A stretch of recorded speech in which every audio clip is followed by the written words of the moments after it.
Hey guys, it's Naomi with Jones & Jones Realty Group here at Keller Williams, and I've got my friend Mark McClendon with Fairway Mortgage. If you are a client of mine, then you know exactly who he is. Isn't that right? Yes, ma'am. Thank you. Happy to be here today. Awesome. We are going to talk about something that's not so fun, having to do it myself, and to be honest, I don't really know how. We are going to talk about protesting our tax appraisals, which this year, since everything is selling majorly over asking price, over what homes should be sold for, appraisals are just kind of wonky. So what we should be doing every year, according to what we talked about, is protesting our tax appraisal value. Yep. So that was one of my questions. Should we be doing this every year? Yeah, so it's a good idea to do it every year. A lot of times the appraisal districts have inaccurate information.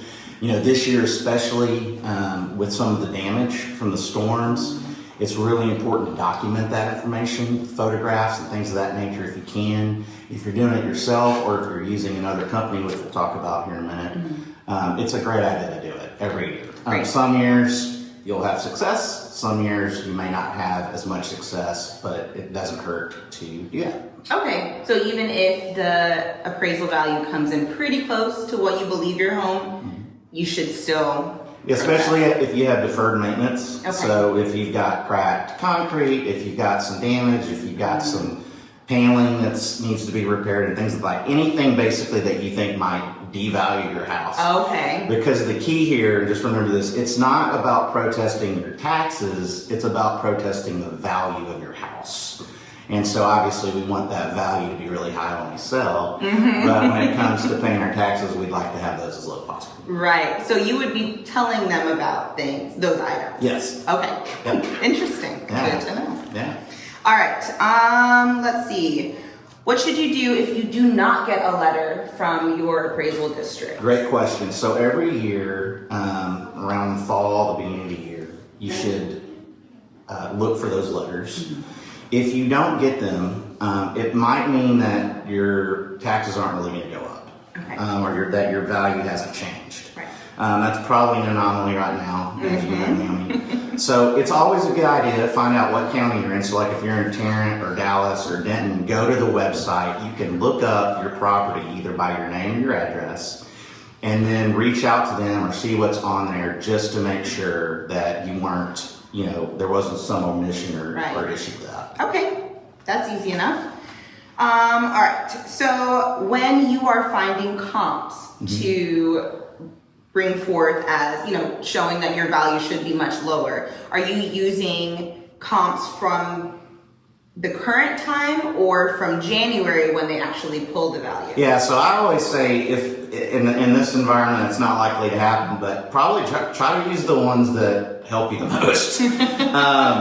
I would say, they do need to be relatively, just like in a normal transaction, they need to be relatively new within a few months. But yeah, I would say, if you go into protest, in the winter or the spring, go try to get with your real estate agent. They'll help you kind of discern which ones you might want to use. Okay, perfect.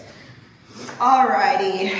Is it possible that when they make our determination of value and we bring them comps, that they might decide to raise the value? Right, yeah, so that's a really good question, actually. The answer is not really. Okay. I'm going to read from this just because I found it really interesting. At the informal hearing, the appraisal district's not permitted to raise your assessed value, so there's really no risk to you. There's a majority of tax protesters settle at the informal hearing. In an instance where there's a reduction that can't be negotiated at that, you can then present your case to the actual appraisal review board. So there's kind of two levels there. Rarely are assessed values raised at the appraisal review board hearing. In fact, property taxes are only raised about once in every 10,000 people, according to the internet. So that's less than 1%. So there's really not a risk. I mean, I have not personally heard of anyone who went in to protest and have their taxes increase. It would probably have to be something, an anomaly, and quite frankly, you wouldn't probably go in there to protest it if that were the case. So. Right. Okay. Very cool. Now, is it as easy as getting on the internet and protesting, or do you have to go somewhere, print out some paper? Yeah, great question. So typically you're going to have to go in to the informal hearing first and present your case. And you don't want to walk in unprepared. So you definitely want to have your comps. You definitely want to have your pictures and things of that nature. You want to be informed. You don't want to answer, I don't know, because it is sort of an interview. I mean, really, it's a kind of a judicial process. And so, yeah, you want to make sure that you're prepared. You can hire a company to do this for you. That's my next question. Yeah, Right. so I'll go into that. So, do you have a better chance maybe of having success if you do it yourself? You know, maybe. I've always had O'Connor and Associates represent me, simply because I don't want to do it myself. They do, usually every company will give you the opportunity to give them the data that you would take in there, pictures and things of that nature.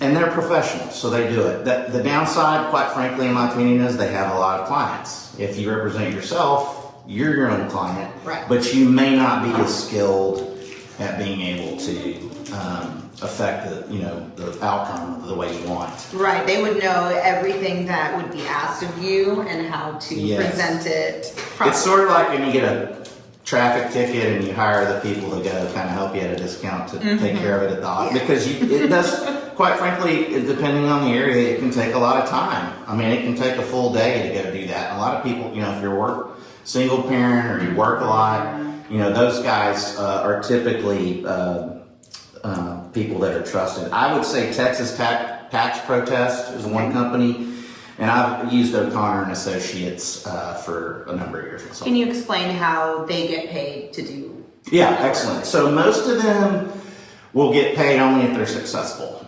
I think, for instance, my agreement with O'Connor is if they can save me a certain amount of money, I pay them half of the savings, and then of course I get the full savings, going forward on my taxes. Right. And if they don't, then I don't pay them anything. Perfect. So yeah, Well, it's kind of a no lose proposition. Exactly. In that situation. All right. Well, I feel like that's all the questions that we had about this. Yeah. Thank you so much. I feel a lot better about protesting my taxes now, and hopefully you do too. Yeah, absolutely. And I'll give some notes to Naomi. She might put on her website for some web resources and some, step-by-step appeal process stuff. So thank you so much. I'm glad I was able to be here. Thank you. All righty.